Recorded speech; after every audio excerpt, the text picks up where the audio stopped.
ಎಲ್ಲರಿಗೂ ಜೈ ಜಿನೇಂದ್ರ. ನನ್ನ ಹೆಸರು ಮಿತಾಲಿ ಅವಿನಾಶ್ ಕಂದು. ನಾನು 4ನೇ ತರಗತಿಯಲ್ಲಿ ಓದುತ್ತಿದ್ದೇನೆ. ನಾನು ಆದಿನಾಥರ ಬಗ್ಗೆ ಹೇಳುತ್ತೇನೆ. ಭಗವಾನ್ ಆದಿನಾಥರು ವರ್ತಮಾನ ಕಾಲದ ಮೊದಲನೇ ತೀರ್ಥಂಕರರು. ತೀರ್ಥಂ ಅಂದರೆ ಧರ್ಮ, ಕರ ಅಂದರೆ ಮಾಡುವುದು. ತೀರ್ಥಂಕರ ಅಂದರೆ ಧರ್ಮದ ಪ್ರಚಾರ ಮಾಡುವ ಮಹಾಪುರುಷರು. ಜೈನರ ಪವಿತ್ರ ಗ್ರಂಥದಲ್ಲಿ ಒಂದಾದ ಆದಿಪುರಾಣದಲ್ಲಿ ಆದಿನಾಥ ತೀರ್ಥಂಕರರ ಬಗ್ಗೆ ವಿಸ್ತಾರ ವರ್ಣನೆ ಕಂಡುಬರುತ್ತದೆ.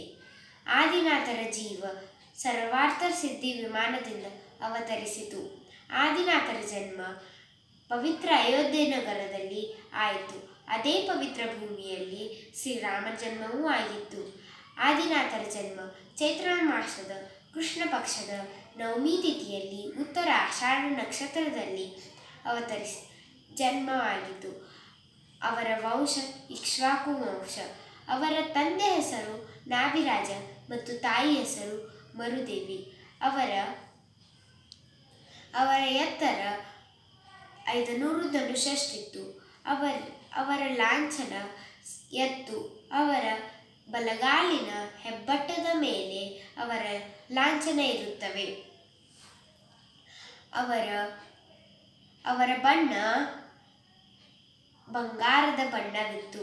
ಅವರ ಆಯಸ್ಸು 84 ಲಕ್ಷ ವರುಷ. ಅವರಿಗೆ ಬಹಳಷ್ಟು ಹೆಸರುಗಳಿವೆ.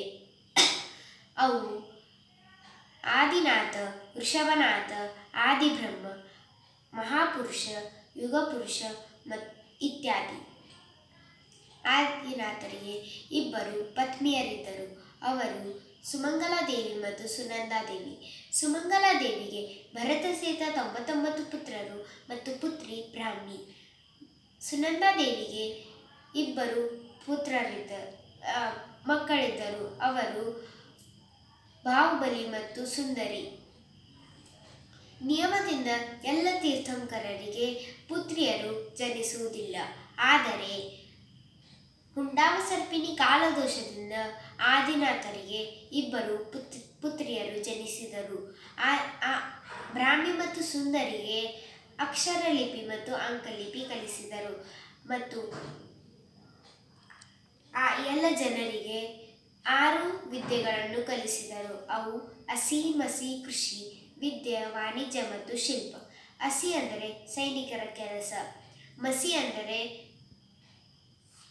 ಬರೆಯುವುದು. ಕೃಷಿ ಅಂದರೆ ಹೊಲದಲ್ಲಿ ಕೆಲಸ ಮಾಡುವುದು. ವಿದ್ಯೆ ಅಂದರೆ ಜ್ಞಾನ. ವಾಣಿಜ್ಯ ಅಂದರೆ ವ್ಯಾಪಾರ ಉದ್ಯೋಗ. ಶಿಲ್ಪ ಅಂದರೆ ಮೂರ್ತಿಯನ್ನು ಕೆತ್ತುವುದು. ಅಯೋಧ್ಯೆಯಲ್ಲಿ ಮೊದಲನೇ ಬಾರಿ ಆದಿನಾಥರು ಅಧಿಕಾರ, ಕರ್ತವ್ಯ, ಶಾಸನ ವ್ಯವಸ್ಥೆ ಮತ್ತು ನಿಯಮ ಸಿದ್ಧಾಂತ ಇತ್ಯಾದಿಗಳನ್ನು ಆರಂಭ ಮಾಡಿದರು. ಒಂದು ದಿನ ರಾಜ್ಯಸಭೆಯಲ್ಲಿ ನೀಲಾಂಜನೆಯ ನೃತ್ಯ ನಡೆದಿತ್ತು. ಆಗ ಅವಳ ಮಧ್ಯದಲ್ಲಿ ಅವಳ ಮರಣ ಹೊಂದಿದಳು. ಅದನ್ನು ನೋಡಿ ಆದಿನಾಥರಿಗೆ ವೈರಾಗ್ಯ ಉಂಟಾಯಿತು. ಆಗ ಆದಿನಾಥರು ದೀಕ್ಷೆ ತೆಗೆದುಕೊಂಡರು ಮತ್ತು ಕಠಿಣ ತಪಸ್ಸು ಮಾಡಿದರು.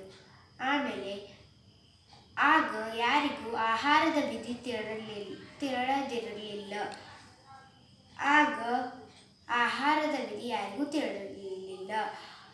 ಒಂದು ವರ್ಷ 13 ದಿವಸ ಅವರು ಉಪವಾಸ ಇದ್ದರು. ಆಗ ಹಸ್ತಿನಾಪುರದಲ್ಲಿ ಆದಿನಾಥರು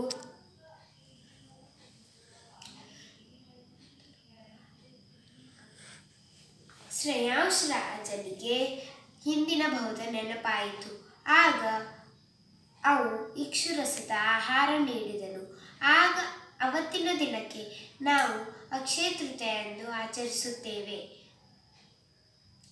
ವಟವೃಕ್ಷದ ಕೆಳಗೆ ಕೇವಲ ಜ್ಞಾನ ಪ್ರಾಪ್ತಿಯಾಯಿತು. ಅವರಿಗೆ ಸಮೋಶರಣ ರಚನೆಯಾಯಿತು. ಅಲ್ಲೇ ಸಮೋಶರಣದಲ್ಲಿ ಗಣಧರ 84 ಮತ್ತು ಮುನಿಗಳು 84 ವರ್ಷ ಮತ್ತು ಮಾತಾಜಿ ಅವರು 84,000 ಮತ್ತು ಮಾತಾಜಿ ಅವರು 3.5 ಲಕ್ಷ ಇದ್ದರು. ಆಮೇಲೆ ಆದಿನಾಥರು ಕೈಲಾಸ ಪರ್ವತದ ಮೇಲೆ ದೀಕ್ಷೆ ಮೋಕ್ಷಕ್ಕೆ ಹೋದರು. ಇಷ್ಟು ಹೇಳಿ ನನ್ನ ಭಾಷಣ ಮುಗಿಸುತ್ತೇನೆ. ಕ್ಷಮೆ ಆಗಲಿ, ಏನು ತಪ್ಪಾದರೆ ಕ್ಷಮೆ ಆಗಲಿ. ಎಲ್ಲರಿಗೂ ಜೈ ಜಿನೇಂದ್ರ.